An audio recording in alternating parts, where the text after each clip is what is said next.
Hey, what's going on? I'm gonna do a quick little video on how to start a business, make money, however you want to put it.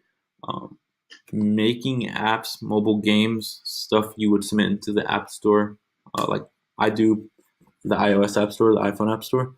Kind of similar like Flappy Bird or Temple Run, how they made lots of money off of a game. It's a very simple and straightforward kind of way. You don't have to know any coding. You don't have to know any of that. So how we're gonna get started is this is a website. It's called Chupamobile. I'll put the link in the description. It's gonna have game templates. So all these you can work with a developer to make this unique whatever game, but you're gonna end up spending a lot of money. Some of those games might take $5,000 to $10,000 to develop. This is a simple, quick way to just find a game that's already made and you kind of already have the structure of it. And what you do is it's called a reskin. So you pretty much just change it up a little bit. It'd be the same, almost like equivalent to if you're familiar with Temple Run and Subway Surfer. It's almost like a reskin. It's the exact same premise of the game where you're running away and jumping over stuff. But it's just a different design. Temple Run, you're in this temple in a jungle, and Subway Surfer, you are, in the city. So it's a basics. It's just like the same basic premise.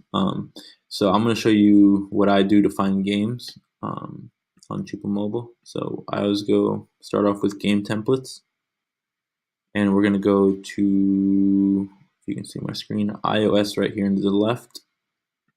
The reason I'm doing iOS, you can always submit to the Android App Store, but like it costs money to do all that. So I always do iOS first, kind of get a proof of concept, make sure I can get some downloads and that people are liking the game, sticking with the game.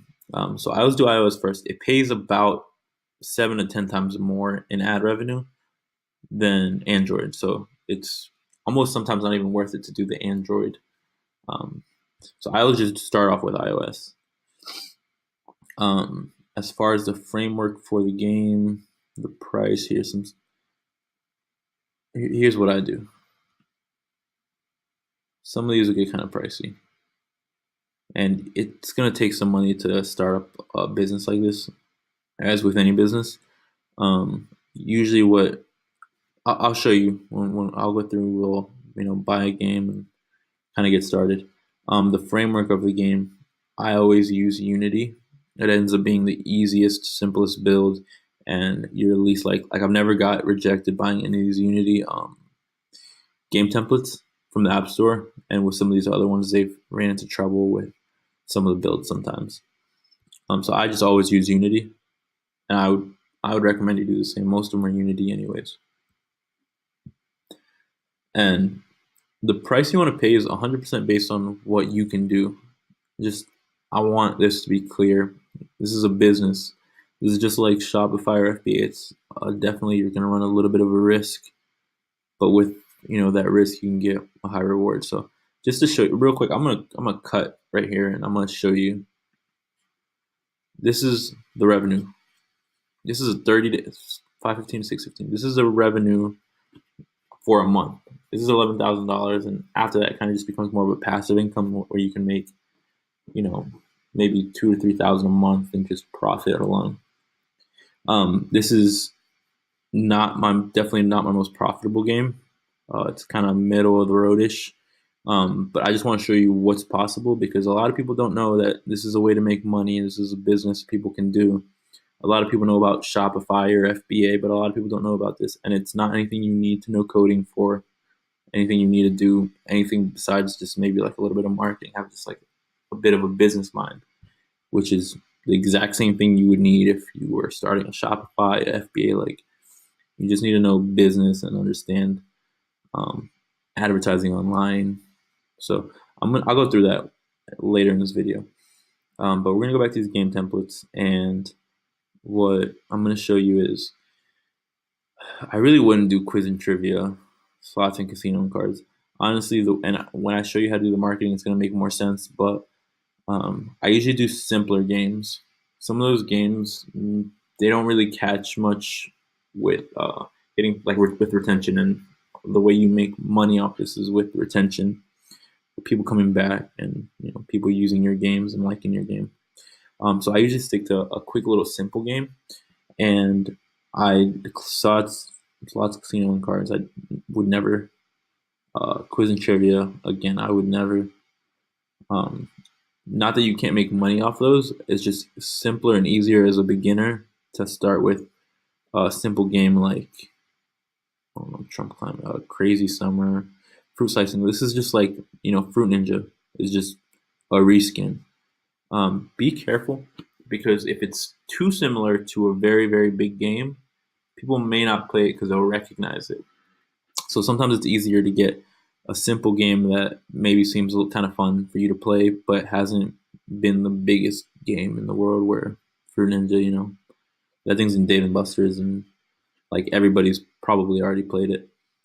So I don't usually go by category, but there's certain stuff I don't touch. I don't really touch board games. I don't touch slots and casinos. I don't touch quiz and trivia. I don't really do educational games. More arcade and action type games. Arcade probably more than anything.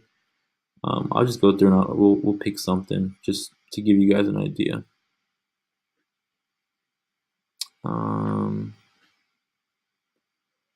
I would also stay away from stuff specific to a little niche. Like basketball might be a little too specific where if people feel like they don't like basketball, they might not play it. Now, if you're going to do targeted ads and you want to give it a shot, go for it. I just do something simple that maybe like kids would want to play of any, boy, girl, whether they're 4 years old or 10 years old or 15 years old, something that can be fun. Bubble shooter. This looks a little too simple, but you can try it out. Like games like that have been very popular. I like to add like a little personality, little brand to the game. So I'll just show you something. I can pick something that we can do. So bottle flip. When the whole bottle flip craze was going around, that wouldn't have been a bad idea. Let's see. I just want to see what kind of game this is, honestly.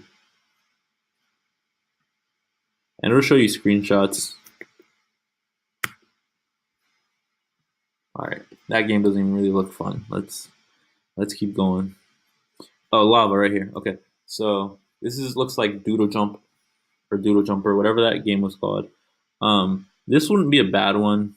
It's just a simple, looks like a jumping game.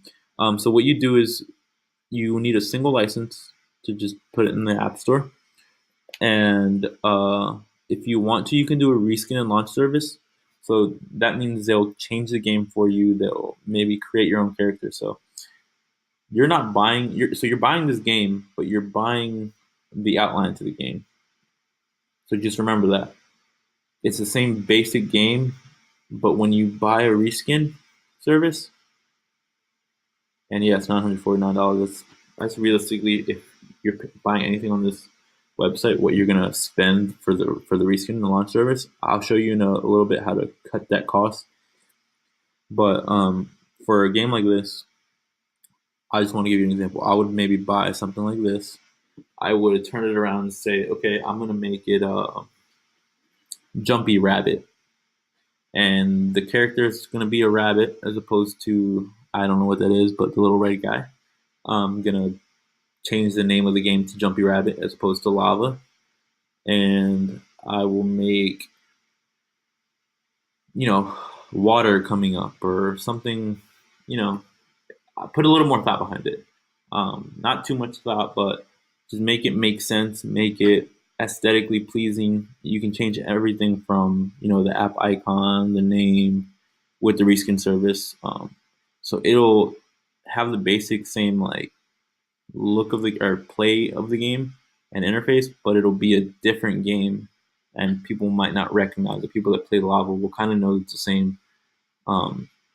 It's the same concept of the game, but as long as you make it different enough, people, I think